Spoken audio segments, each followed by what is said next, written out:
All right, I see we've got a good number of people in here already, so I think I'm going to move on and start the presentation. How's that sound, Lindsay? Sounds great. I will move the slide deck forward. Awesome. So just to let you know, we're here for Lobby Day training. This is just kind of a first step in training for people before the day begins. That morning, we will have a larger training, but we're just going to go through a few items here on the agenda. We're going to talk about some norms. We're going to talk about the political framing and what to expect for Lobby Day. And then go into sharing, kind of talking about all the steps of sharing your story, what conversations look like with legislators, and then finishing up with answering any questions you might have. So I'm John Van Overen. I'm from Local 1002, and I'm the current vice chair of the Political Council. And I've been a MAPE member for a long time, probably going back 2013 with a little break in the middle. And then my co-presenter, Lindsay, I'll let her introduce herself. Hi all, it's nice to see so many people joining. My name is Lindsay Franklin. I use she, her pronouns. I am a recent appointee to the Political Council and I'm the vice chair of MAPE's PAC. I am a member of Local 101. I've been a member for a little over a year, which is also how long I've been living in the state of Minnesota. So I'm originally from the West Coast, where I worked as a organizer and labor lobbyist for the Oregon AFL-CIO. So really excited to be here with you all. Last year was my first lobby day with MAPE, and it was a really great day and a great time to meet other members. So I'm excited to see so many more of you this year. And I know I saw Emma pop on, but I can't see the chat. So if there's anybody else from the Political Council, or if Emma, if you want to come off, unmute and introduce yourself, go ahead and do so. I'm Emma Fletcher. I'm a member at Local 801. I'm also on the Political Council, and I work for the Office of Civil Rights at the DOT. Excited to see everyone. Thank you. Awesome. And just to let you know, I'm John Van Overen, but some people know me as JVO. It's what I go by when there's too many other Johns in the room. So it's become kind of a common way people refer to me. So if you've heard JVO, that's probably me. All right, let's move forward here and kind of open this up with a question for folks. You can put it in the chat. You can come off of mute. So why are you attending Lobby Day? What is it that you hope to achieve? What is it that drew you to participate this year? Tyson, did you want to say something?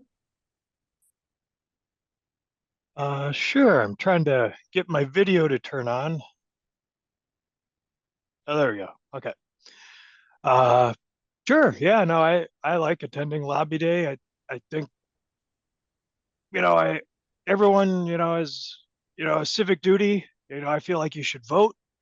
And since I came to MAPE, the MAPE has encouraged me to kind of take the next step. It's like, once you have officials that are elected, maybe you should go talk to them and let them know what your concerns are. And I know for me in the past, I would ask them to ratify our contract, vote on our contract.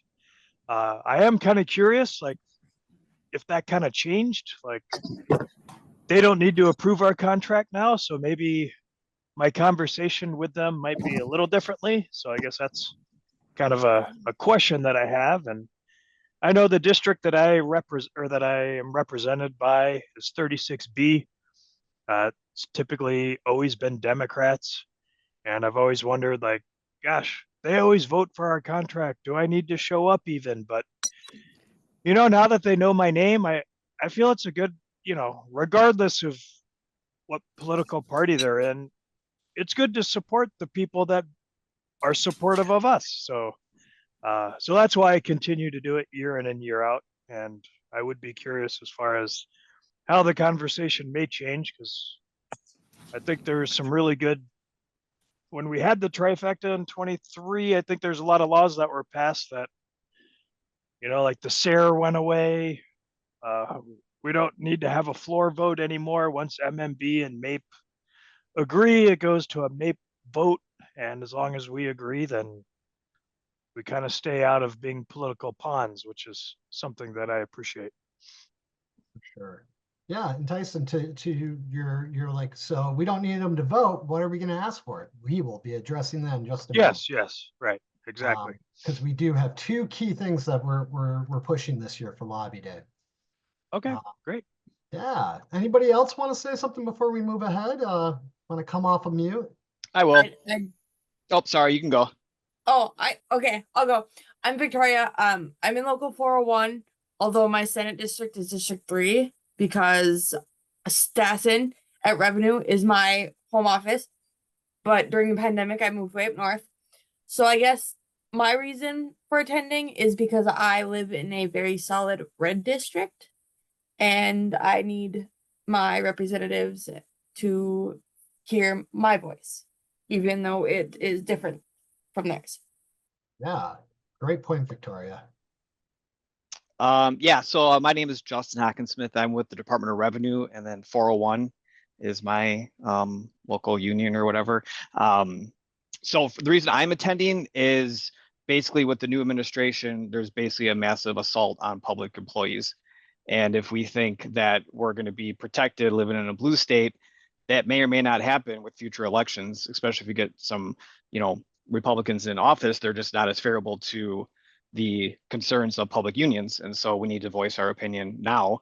And then also, our cost of living adjustment has been underperforming for almost 2 decades now. So we're basically taking a pay cut every single time we have negotiations, and that's just not fair. So we need to stand up for that. And I think the state should show their solidarity with public unions and their support. If we're a blue state, their support for public unions, they should show that by giving us a cost of living adjustments that is fair and equal to at least inflation or a little bit above inflation to show that they support public unions. So that's why I'm attending.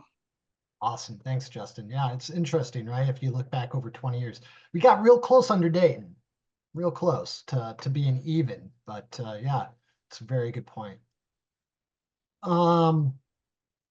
Yeah, well, I see lots of good comments in the chat. I've been kind of eyeing it while listening at the same time. And, a lot of it is about our increased productivity and sharing that with the legislature. That we need to be compensated for the productivity gains that we've made. Oh, Kevin, you wanna say something? Sure, I was just going to say that I'm attending Lobby Day because of my support 32-hour work week. I'm working on a part of the 32-hour work week campaign with MAPE, and also not only that, but also many things that some of our colleagues just discussed, such as making sure that they're aware of our needs, the cost of living increases and things like that in nature, and of course definitely benefits, and that we are getting the rewards that we work for. We are getting the benefits, of course the pay, the benefits, and many other things that we work so hard to get. Awesome. Yeah, for sure. Thank you. Yeah. All right. Well, we could probably share our ideas all day, but I think you guys are here to also learn a little bit about what our expectations are going into Lobby Day are. So let's move ahead. Lindsay, if you could repost the slides. We're working with some technical difficulties. Just 1 second. Oh, okay, thank you. Nicole, would you like to introduce yourself, or are you busy working on the technical difficulties? Oh, I can do that. Hi, everyone. I'm Nicole June. I use she, her pronouns, and I'm political council chair. I work at DHS and am in local 2101. Yeah, awesome. Is there anybody else from the political council here today? Is John or, James or, I always say her name wrong. Marika. Marika. I always want to say Mariki. I don't know why I do that, and it's really bad, and I need to fix that.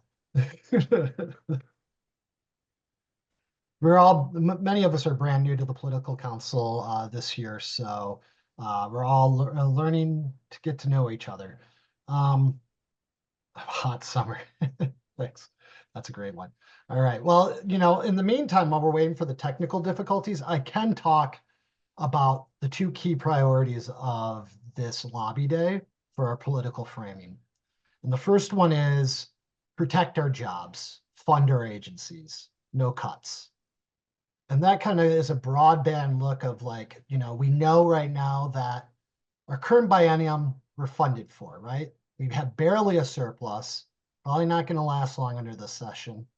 But the tails, the 2 out years, they're projecting a fairly large. Oh, Lindsay got booted. I do not have the slides. Lindsay had the slides up. So I'll work on that. You keep going. okay.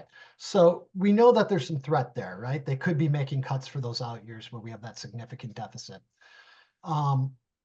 Also, we have a risk from the federal level.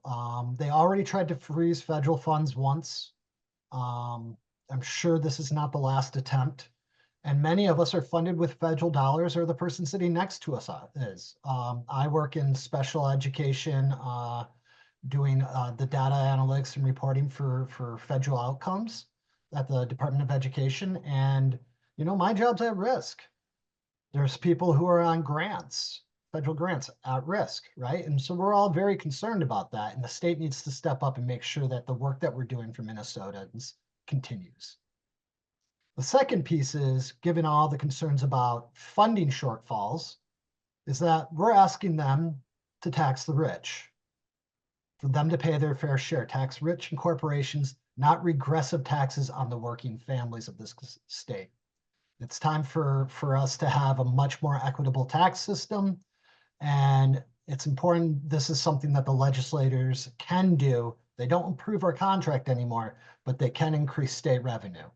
And, under the current circumstances, we need that in order to negotiate a strong contract and to be able to serve families going forward. One thing with Lobby Day is that it's going to be broken into 2 parts. The first part is going to be meeting with the legislature, right? So that we have 750 people currently signed up. That is nearly twice the amount of the highest turnout. What do we have in political framing? We have numbers, we have power, we have stories. We are not just state workers, we are also voters. And so we bring this to our discussion with any legislator and to the government at large, is that, hey, we have a union that represents 18,000 people. That's a ton of people, largest independent union in the state. We can bring that to the Capitol like we are with the 750 people signed up to make sure that they know what we do and that we're worth funding and keeping them working for the state and Minnesotans. And so what is power? Power is the ability to affect change, right? It's the ability to tell a story and have people listen. Power could also mean the ability to strike. Without that threat of, hey, we can shut down services too, then all the words in the world aren't going to necessarily make a difference. It's about the ability to wield power to make a change. And whether it's for Minnesotans, for a contract, we have those numbers to be able to come out in one voice. And so how are we showing power? Well, we're showing power this time by turning out 750 people, members, to go talk to their legislators. It's incredible. And where I was going without the PowerPoint was it's split into kind of 2 events. We have the part that is going to go talk to the legislators that represent us and share our stories and those 2 key issues. We're going to come back to that in a minute. And the other part is a rally at 1:30. So encourage your colleagues that haven't signed up that they can still come to the rally at 1:30. We're trying to get a large number of people out there. Typically we'll do it in the rotunda, but the numbers are getting big enough that we'll probably be outside. And thankfully it's looking to be above freezing. It's going to be substantially warmer than it is now, according to the forecast. So, but still bundle up and keep warm.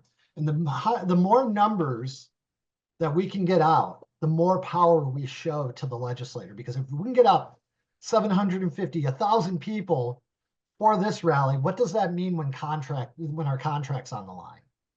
And so it's a good early move of showing our power to those who make decisions about our jobs. All right, if we can move forward. So, our legislative demands, this is where I was at before, fight back against the attacks on public sector workers, no budget cuts or layoffs. Very simple, strong point. And the second one is increase revenue to fully fund our agencies. So tax rich in corporations. It's important that we do that. It's important that we make sure that they are thinking about not just the expense side, but the revenue side of the equation too. And so is Lindsay, are you back yet? I'm finally back. Awesome. I think we're on to your part now. Okay. Did you go through the legislative demands yet? Yes. Okay. So we should go forward a Yeah. slide. We All right, do there's- have a couple of questions if we want to address them since they're timely. One of them is, should non-state employees like family members come to the rally part? Of course. Yes. It's always fun. I bring my daughter to these things all the time. And thankfully she likes going. But it's always great. More numbers, the better. And do the legislators on both sides actually show up? Sometimes they don't. But I've had good luck when I've gone. And sometimes though it's also a day of session. So sometimes there's just nothing they can do about it. They get tied up in a session and they can't come out. Or they have you go to the session and they step out for a minute or two just to be able to see you and acknowledge you. So it can be all sorts of levels of engagement. But my understanding is most people get to see at least a senator or the representative, if not both. And that's just, I don't have statistics on that, but usually people are able to see at least a legislator. Does anybody have anything else they'd like to add on that? No, I think that's right. I don't think it's necessarily like one side of the aisle shows up and the other side doesn't. Sometimes partisan politics come into play and that's the reason why folks don't show up. But I think what JVO is referring to in terms of timing is really what happens. There's a question about for the rally about registering. I'd encourage all of you to, if you have friends, family members that are, or other union members, whether it's our union or another public sector union that you're talking to at your workplace about this rally, I would encourage all of them to sign up for the rally so that we know how many folks we're going to have. JVO referenced this, but part of our kind of thought process on where we're going to be, whether that's the rotunda or outside, has to do with how many folks show up. So we are able to plan much better if we know that we're going to have well over 1,000 people, because the Capitol Rotunda only has, a limited capacity. And so if we're going to be doorbusters, which we hope we are, which is again why you should all bring your friends, family, kids, whoever, have as many people show up and show out as we can would be ideal. And we love seeing kids. Like, kids are the best. We need kids. So I'm seeing a lot of you bringing your kids. The St. Paul Event Center, I see that there's an answer to this. It's on Wabasha Street in downtown St. Paul. And then trying to see if there's any other questions that we missed. I do have one from earlier. It said, it's referencing the email that went out on Friday, that indicating that MAPE has gone over the maximum people allowed to go to Lobby Day. Do they want people to not partake and volunteer to withdraw from going? My worry was around if we have enough people for the reps. So some areas might have a lot of MAPE members while others might not. Yeah, at this point, we were not able to kind of reconfigure, who signed up has signed up. The capacity of the size of this event makes it very challenging now to be able to pop one person in and take another person out, or move it around. I actually tried to offer up for somebody in my local who had a low attendance district, but once we started to get into the logistics of how that works, we just don't have the ability and capacity to do that, unfortunately. But I get your point. We also we want to keep the numbers where they're at, right? We want to make sure that we're showing a strong turnout. So unless something comes up and you don't have the ability to attend, you know, we would appreciate people to cancel the registration in that case. But otherwise, if you want to be there, come. We're not going to be able to backfill, unfortunately. We're already over the venue capacity by a substantial amount. And so, you know, to be able to swap in and out at this point is still going to keep us over the venue capacity. Right now, we're trying to work on logistics and how to flow people through. But it is going to be complicated, but it's also a good problem. So, and still come and if you do decide to cancel because you have something that makes it difficult to attend, still try to make it to the rally. It's going to be a lot of fun. Yeah, and I should highlight too that when I encourage people to come, that's to the rally. You know, we're at capacity for the event space that we have. We got the largest event space that we could, you know, given other constraints. So again, bring as many friends and other folks to the rally. But we are at like beyond standing room capacity at the St. Paul Event Center. And that the reason why we're asking people to come there, that's going to be the place, and I'm going to get into this, but just there's some questions on this. That's going to be our meeting place. That's where we're going to have another training. So we'll talk about that a little bit more, but I know there's questions. There's a ton of questions in the chat right now. I don't know where exactly, Cynthia, I don't know if you know where we're at with this, if you could help me out with the questions. I would say a lot of them are logistic things. I would recommend moving on. Okay. And then we can circle back to those at the end, because I think a lot of them will get answered in your part. Perfect. Awesome. Well, then I'll go ahead and do that. And if there's further questions, just keep dropping in the chat. So I'm going to talk to you about kind of the logistics things, how a meeting goes, starting with the lobby day agenda. So 9 a.m. is the registration opens up at the St. Paul Event Center. So this is the meeting space. You know, we're going to welcome you all at 9:30. You're going to pick up your materials. You're going to plan with your Senate districts and your House districts, get your lunch, and then we'll be doing shuttles to the Capitol. The lobby portion of it, there's a wide range. So our amazing legislative coordinators that we have been working really hard to get you all meetings. But obviously, depending on scheduling, you know, legislators are available at specific times because of committee constraints and other things that they're working on. So, you know, you could have a meeting at 11 and then a meeting at 4 p.m. with your, you know, Senate district and your House district folks. So just be prepared for that. The other thing I would highlight is that just because you have a meeting time doesn't mean that will be the time that you will be meeting. Things on lobby day are always in flux. That's just kind of how the day goes. So that's not, you know, an issue of you know, mismanagement or disorganization. Legislators are, you know, busy, things pop up, hearings get scheduled for bills, you know, relatively last minute. And so things that we planned on, you know, 6 weeks ago may not be workable the day of. So just be flexible if meetings get canceled or if meetings get rescheduled to a different time. This isn't your only opportunity to reach out to your legislators. So, you know, just keep that in mind as the day goes on. And then, and also keep, you know, the one thing I would say on as far as that goes too is like keep in communication, make sure you have a point person from your Senate district and your House district so that when these changes do happen, you're able to, you know, respond to them and know what's going on because things do change quickly. So you could be meeting, you know, in one place and then, you know, all of a sudden meeting in another. And there is a decent distance between where the senators meet and where the representatives meet. So just keep that in mind. And then the rally is going to be from 1:30 to 2:15 in the Rotunda. So we're really excited to have you all there. We're inviting other public sector union members and other folks to show up and really excited to talk to you all about the folks and the speakers. So I think we can move on the agenda.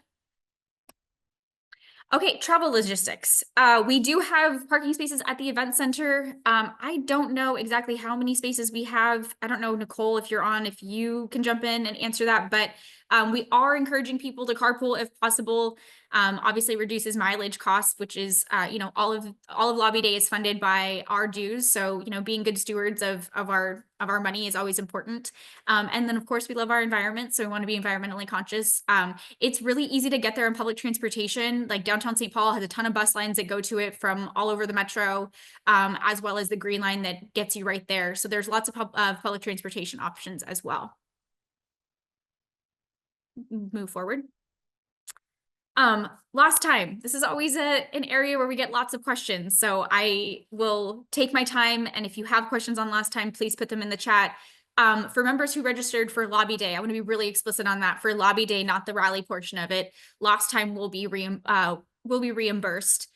You'll pick up your forms, fill them out, and turn them in at the venue by the end of the day. If you have questions on that, we're gonna, answer as many questions as we can. It's not the most straightforward form, but it's also not incredibly scary. And then you'll need your Social Security for your W-4 and your hourly rate of pay. If you're not sure how to look up your hourly rate of pay, or if you don't know it off the top of your head, you can either look at the MAPE pay grid, or you can look at it on your pay stub itself, which you all can get through self-service. And then there's an FAQ link there if you have questions on the financial forms. Okay, do we have any questions on that portion? Says, what type of leave do we use? So there are two types of leave that people typically use in these events. One, you can use a vacation day, and we will still reimburse you. That way you kind of get two paychecks for the same day, I guess, but we're just reimbursing you for the loss of a vacation day. The other one is union leave. And I see Liz Pearson put in the codes there in the chat. Union leave means that you do not get paid for the day by the state, but you will be paid by the union. Typically, you're going to, well, not typically, you're going to lose a little bit of a portion of your vacation leave accrual for that 2-week period. So in my case, when I take a union leave day, I lose like 15 minutes in the 2-week period. So it's something to keep in mind. But that's versus losing 8 hours of a vacation day, but you get paid for it. So it's something you have to take into consideration. A question is, should we email that to someone? How should we turn that in? The lost time form will be turned in the day of at the event center, at the venue. You can use floating holiday too, James. It is kind of a holiday because we're celebrating. It looks like Brian has their hand raised. Yeah, I do. Thank you. This is Brian Mason from 1602. I have a question since I'm going to be traveling from like Fergus Falls or Pelican Rapids area, so it's going to be a little bit of a drive for me. I know I have a hotel because I'm going to be heading down the night before, so we're ready. But I know a couple of people that are going to be, we're trying to organize carpooling right now. And some people have been asking about if they can get a hotel and they didn't sign up for getting a hotel. Is that still something that can be reimbursed, or is that a hotel still an option if they want to come down if you're coming from Greater Minnesota? Good I question. don't know the answer to that with timing. You gave us a question we haven't gotten before. Okay. Paige just wrote in the chat, if you see, Paige is on the operations staff here at MAPE, and she's helping with a lot of the logistics. You'll see her email address in the chat. Reach out to her with any accessibility, anything about hotel, shuttle, those types of things. And I'm not sure if there's still hotels available, but she would have the answer. Okay. Thank you very much. Thank you, and thanks, Yeah, Paige. thank you. Okay, any other questions that we've missed? Oh, okay, I see a question about notified of the appointment of lobby day. Yeah, you'll be notified that the day of at the event. We'll have all that information. We'll get you kind of chunked into your Senate districts and House districts and work it out that way. And Well- I believe the MAPE legislative staff said they will be emailing everybody on February 25th as a Senate district or as House districts so that you can all meet virtually in advance. And I think they're making a very good faith effort of having the appointment times in those emails to at least know what the day could look like. As Lindsay and JVO both mentioned, there's always a chance those meetings could change, but I do know that Devin, Tanner, and Sydney were planning on sending emails out by House or Senate districts next week. Yeah, that's what I was gonna jump in and say too. You will get an email with a lot of these logistics in details, as well as your Senate group your district group and FAQ. So a lot of these questions that you're asking now and you're getting some of the answers to, we'll have it all in one place for you ahead of time. So it's also something that we recommend that you make sure if you're getting it on your state email, you forward it to your personal email so that you have it in multiple places and you're able to access it day of. But you'll be getting all of this communication directly to your inbox. I also just dropped the Lobby Day FAQ in the chat that has some of the answers too. Great. There's a question about paying for parking. Are people required to pay for parking, or where should they park at the event center? Parking's included at the events at the St. Paul Event Center, and there will be folks that are directing people to the correct parking garage.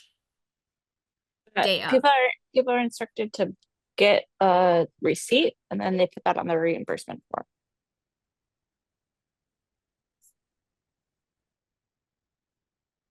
Great. Ryan, did you have anything else you wanted to add, or is that just a lingering hand? My apologies. That is an artifact of my previous question. In real life we get tired, but the computer never sleeps. I'm going to use that artifact. I like that one. Okay. I don't know if we're caught up on questions, but I think there are plenty of people answering them. It looks like everybody has an answer at this point. So I think we can go ahead and move forward on to the legislative meeting portion of it. So as it says, special note, legislative meeting times and locations often change, plan to be flexible.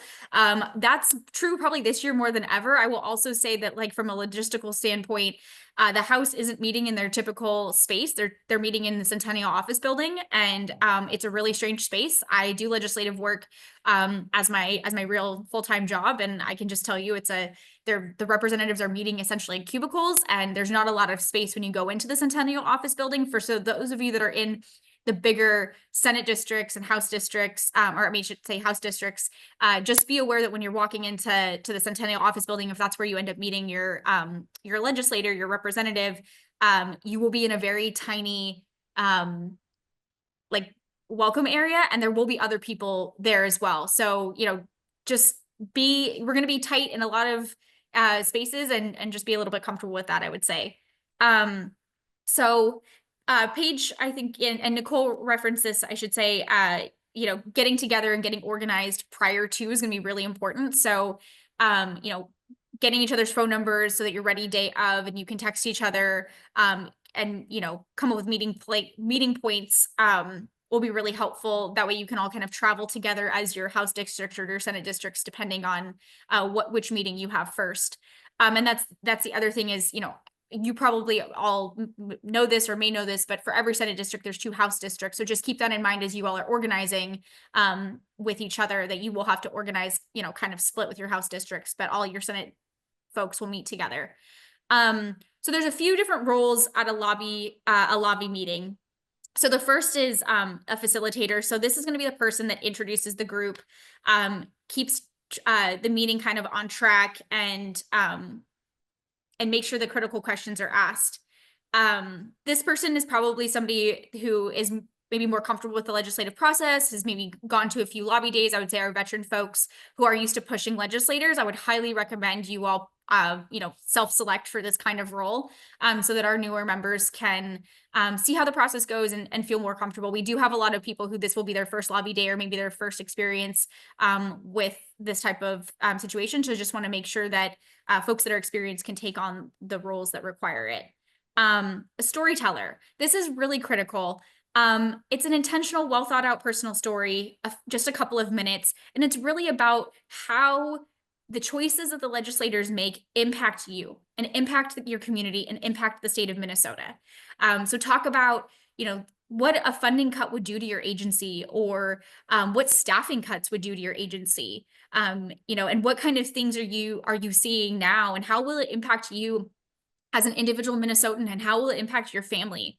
A lot of us are, you know, feeling really uncertain about what's going to happen over the next couple of years at the federal level.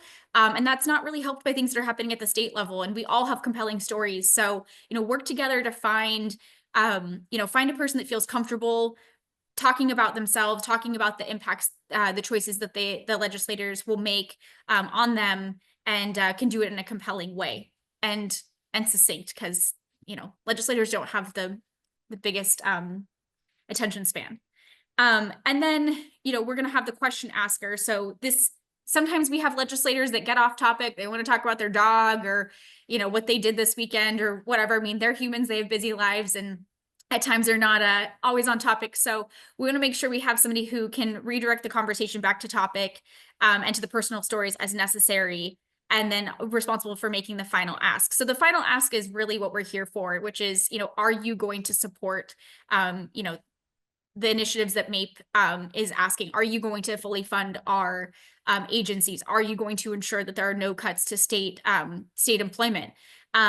And so again, this is somebody who, you know, can be really direct and feels comfortable asking those questions, because they may not give you a yes or no answer. They could give you a maybe, they could give you something that's a slippery answer, and you need to hold them accountable and make sure that they give you a yes or no answer. And then finally, the note taker. This is really everybody. I think all of us have the experience of when you're talking to somebody, you maybe have that blackout experience and you don't know what the person is saying, or you don't know how they're responding, you don't remember. And so it's really key that the other folks that are in that meeting who aren't talking are taking notes. One, so that we can make sure that we all have the same takeaway. Maybe how a legislator says something to you is not how your community member, your mate, sibling takes something, or maybe they hear it differently. And so making sure that you know, we have clear understanding of what folks are saying, and the conversation that's had is really important.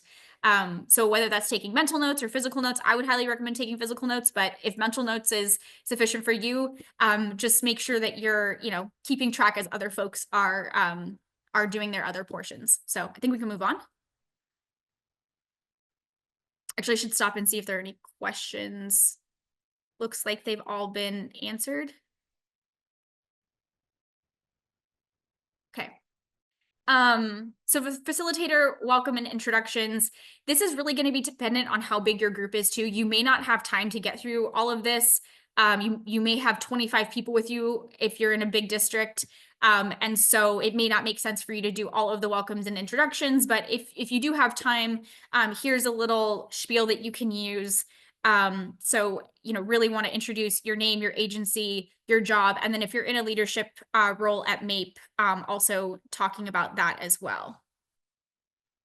I see physical notes have to be on paper. Laptops would be allowed. It might be difficult for you to use a laptop just because you may not be in an office. You may be standing in a hallway having the conversation outside of a hearing room.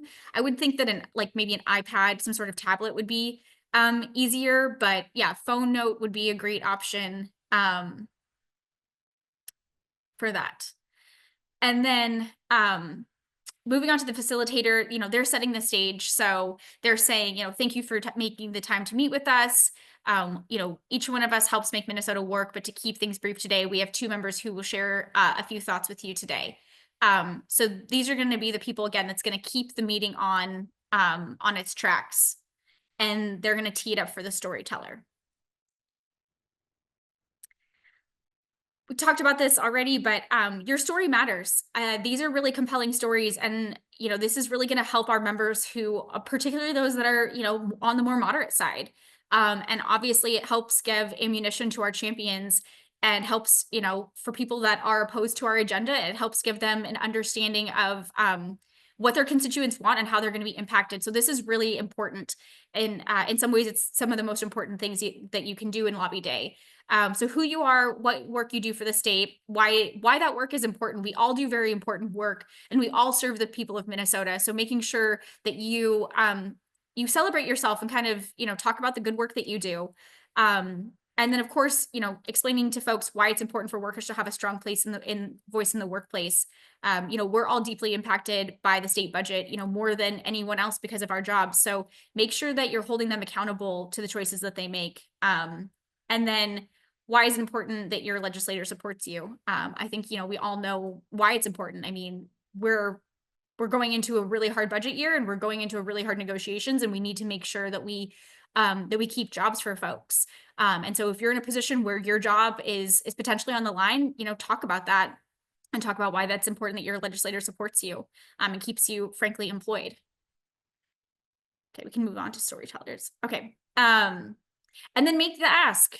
You know, are you going to be supporting the MAPES agenda? You know, are you going to make sure that we don't have any cuts to state jobs? Are you going to fully fund our agencies? And understanding what a no, yes, or maybe is will help us know how much support we have. So this really helps us, you know, figure out who we need to work on more, and, you know, where are our legislators that aren't where they need to be, and gives us an opportunity, you know, in March to revisit those conversations and make sure they understand how strong of a voice we are as a union. So here's some examples of responses. Like I said, I mean, really, they may not, you know, give you a straight answer. They may say something along the lines of, I'll vote yes on supporting these pro-labor items. That's great. That's what we want to hear. You know, they may say it goes too far and, you know, causes issues with business. They could criticize the governor. I think we've heard a lot of that and a lot of, you know, complaints about how money was spent last biennium. So I would expect that some of you will hear that, depending on, you know, where your legislator falls on different issues. And then this is really common. I have not read the bill specifics, but I plan to vote with my caucus. This is a lot of times a strategic move in order to not give an answer. And so, you know, knowing where the caucus stands will be helpful, but I think also pushing those types of legislators to really, you know, move beyond their caucus and, you know, put people over party is really important. So I would say don't let them get away with that kind of response without responding back to them in, you know, a respectful, but, you know, also direct way. We can move to the next slide. And then wrap up. So repeat back what was agreed to. Thank you for supporting state employees in the work you do, or thank you for listening to us. You know, we can follow up and try to answer questions on these legislative initiatives. They're also going to have a one-pager leave behind. So make sure you leave that behind. And then ask for a picture. This is, you know, really important, and send it to the Dropbox. And then if they take a picture, just have them text it to you. Sometimes a staffer will do that. And some of you also, I should say, we didn't say this earlier, but you could also meet with a staffer instead of meeting with the actual legislator. That could definitely happen. But, you know, if you get a picture, send it on. Okay, we can move. And then this is the debrief. So this is where you talk to your folks that are in your Senate district or your House district. You know, what was your impression of that legislator? Was it good? Was it bad? Were they, you know, scatterbrained? Did they seem focused? You know, how did it make you feel to hear members tell their story to the legislator? I mean, I always feel really empowered when I hear other community members speaking up and talking about the issues that matter to them and are willing to use their voice. And makes me feel really inspired to go out and do more work. And I hope that's the case for all of you.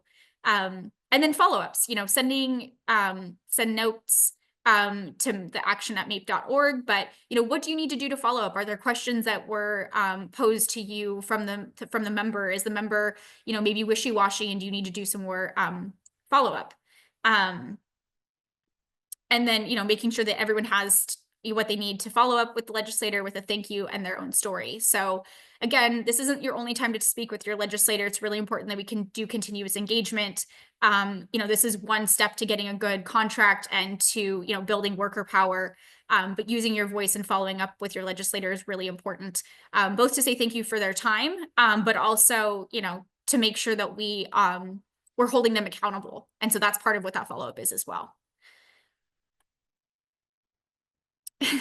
So we said this, don't let them get away without answering. I love this. They're elected to legislate, not to just talk. And that's so true. So it may be awkward and it may be uncomfortable at times to really push them. You know, these are people who are really good at giving non-answers.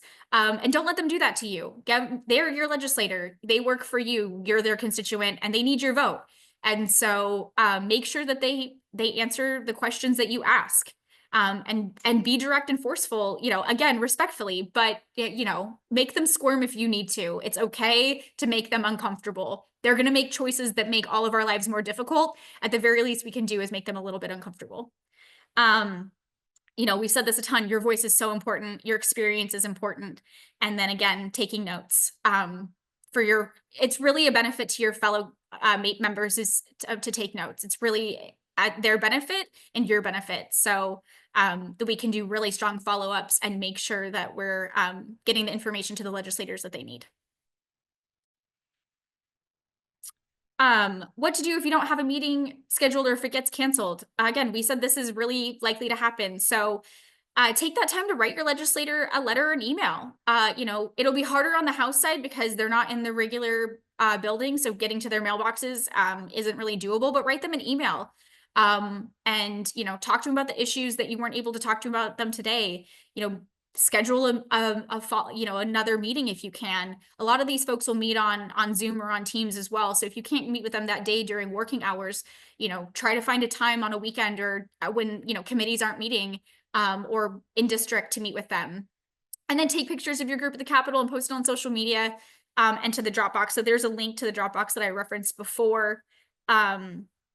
You know, it's really fun. It's a beautiful Capitol. Take as many pictures as you can.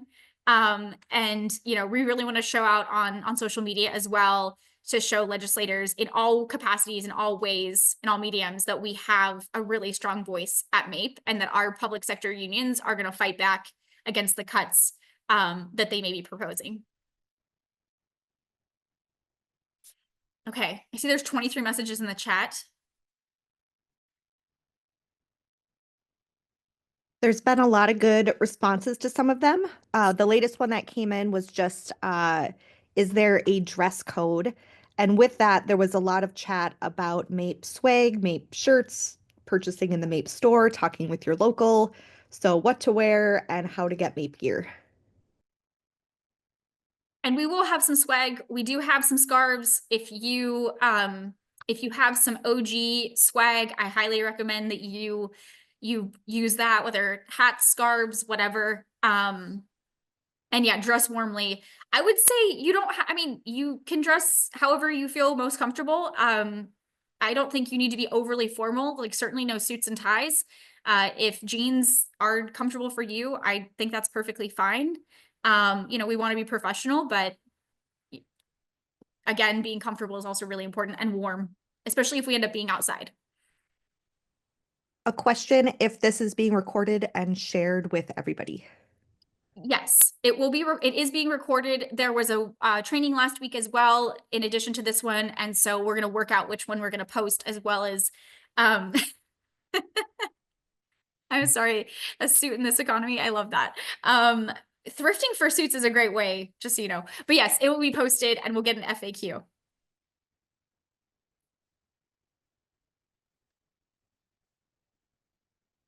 Seeing some dweeb comments that are making me laugh.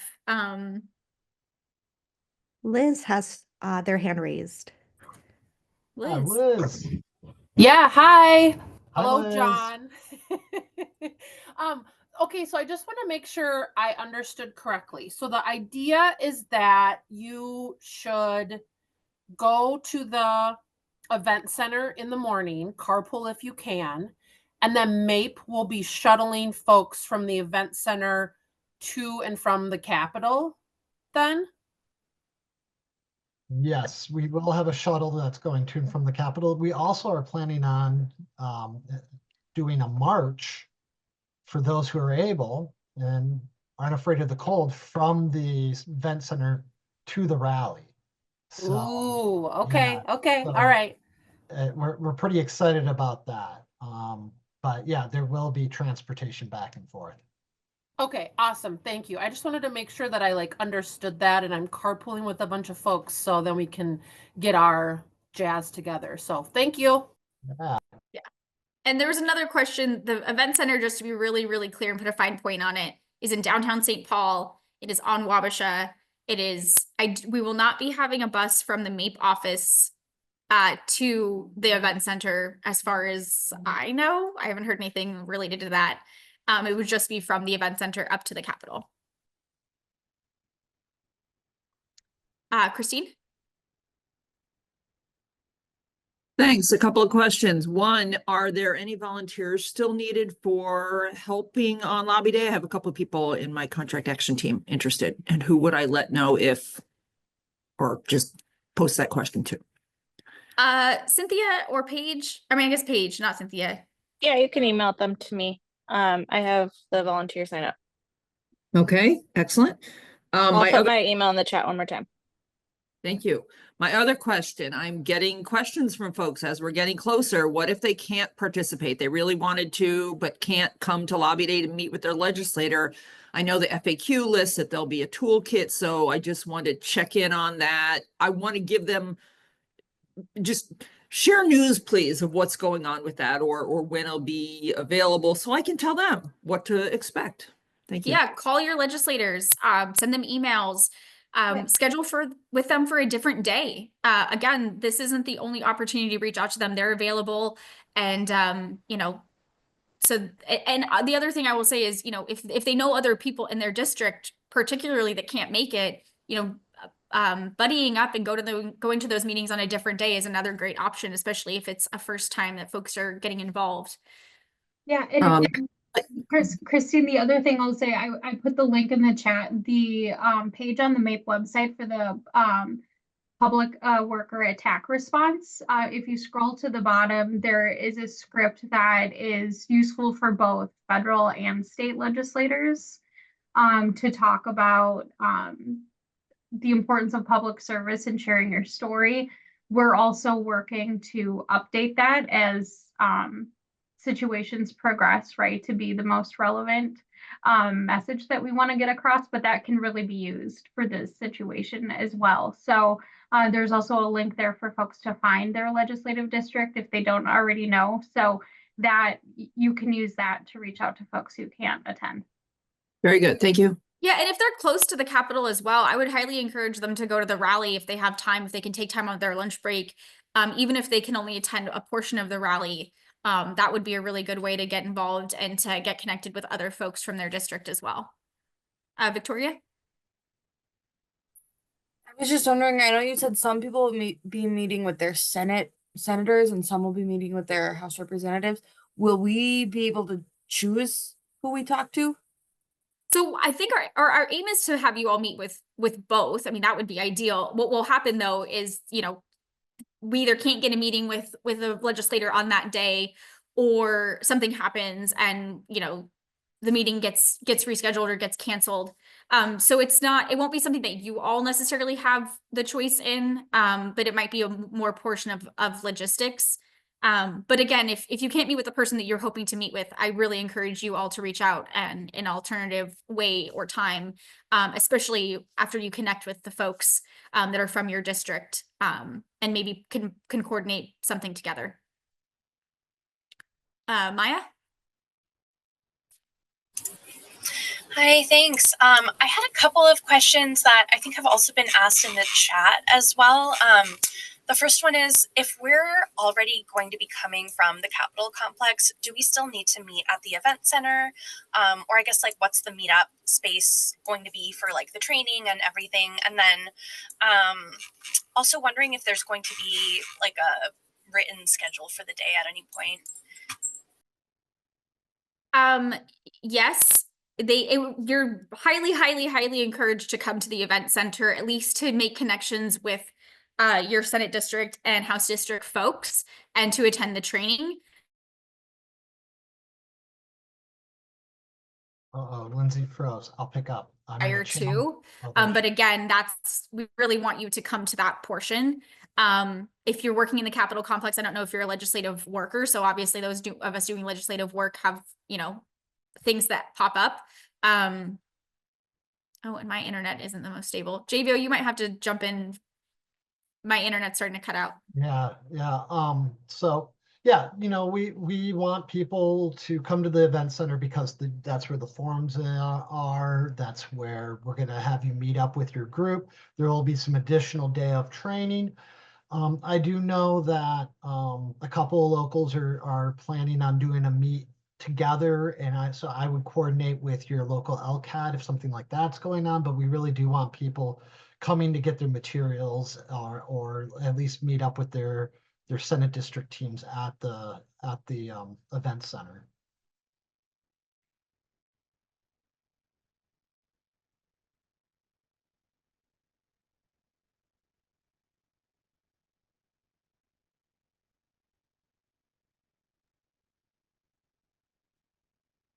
All right, are there any questions that haven't been answered in the chat?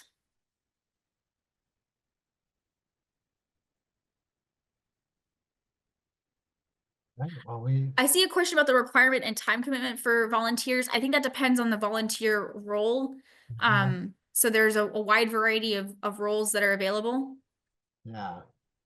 Yeah. And so, you know, reach out. I know that Paige has put her email in. I know that also Emma put her, said you could reach out to her. Yeah, you know, we got a number of them filled on Friday, but I know we have more. And it's always good to volunteer and help out because it takes some of the burden off our staff as well. And we're asking a lot from this year. Yeah, I just put my email in the chat as well. And that's a good reminder too. Like this is a big lift for our staff. And I also just want to make sure that, you know, we all are, you know, coming into this space with great admiration for the work they're doing because it's definitely a big lift. There's a question about getting a logo file, and I can answer that one. There's a logo on the MAPE website. If you go to resources, there's a communications resource page, and at the bottom of that, there's a logo file. I am sharing the slides, so I can't get to that link. If someone does find it and want to put it in the chat, they sure can. But the logo is available on the website there.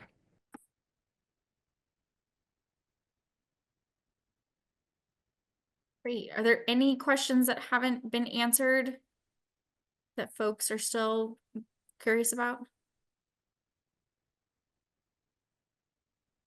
I'd say I love the idea of a march.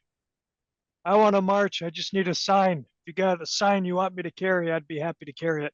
Oh, we have signs. We made a bunch of us got together and made up signs for yesterday's Fund the Future rally, which had a great turnout, and I'm sure we'll recycle some of those. But I've heard rumors of people organizing. You could organize it also at your local too. I highly encourage that. Just no sticks, no signs on sticks. Keep your signs stickless. It's not the state fair, I guess. You could deep fry it, I guess, but yeah, no stick. But yeah, thank you everybody for coming out today. Really appreciate great turnout, and we look forward to seeing you at Lobby Day. And solidarity forever, guys. Yes. Thank you all.